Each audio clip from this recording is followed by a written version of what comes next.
Exam കഴിഞ്ഞതിന്റെ സങ്കടം നമുക്ക് വ്ലോഗ് എടുക്കാം. അതെ അതെ എവിടെയാണ് വ്ലോഗർ കാവ്യ?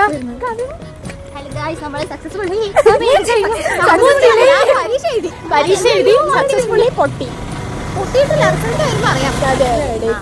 ഇടയിൽ പോസ് ചെയ്യണ.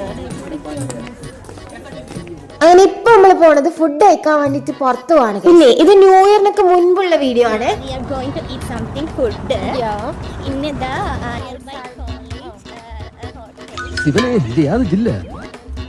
കാവ്യക്ക് എന്താ പറയാനുള്ളത്? കാവ്യ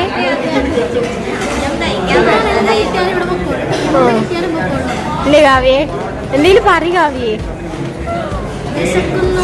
നമ്മൾ ഫസ്റ്റ് ആയിട്ട് ഓർഡർ ചെയ്തത് നമ്മൾ ചിക്കൻ ഫ്രൈഡ് റൈസ് ആയിരുന്നു. അത് കഴിച്ച് നമുക്ക് വയറ് നിറയാത്തോണ്ട് തന്നെ പൊറോട്ടയും പിന്നെ അതിന് ചിക്കൻ ചില്ലി ചിക്കനും വെയിറ്റ് ചെയ്തിരിക്കുവായിരുന്നു. ഓരോരുത്തരും പല ഫുഡാണ് ഗൈസ് ഓർഡർ ചെയ്തത്. അമ്മൂസ് ഇവിടെ സസ്യാഹാരം കഴിച്ചുകൊണ്ടിരിക്കുകയാണ് guys. Veg fried rice. Main highlight ഇതൊന്നും അല്ല ഗൈസ്. ആ ചിക്കൻ കാല് പിടിച്ചിരിക്കുന്ന ഇരിപ്പ് കണ്ടോ?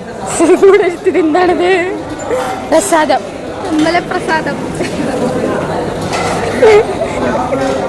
നമ്മളിപ്പോ നമ്മളുടെ ഇത് ബസ് എടുക്കുന്നതോടെ നമ്മളുടെ വ്ളോഗ് നിർത്താൻ പോകും. അതെ, ഇന്നത്തെ ദിവസം അങ്ങനെ അവസാനിച്ചിരിക്കുന്നു. അപ്പൊ നമുക്ക് വീണ്ടും നല്ലൊരു വീഡിയോ അടുത്ത വർഷം കാണുന്നു. Advance happy new year. Bye guys. പുതിയ വർഷം നല്ലതാവട്ടെ എന്ന് ആശംസിക്കുന്നു.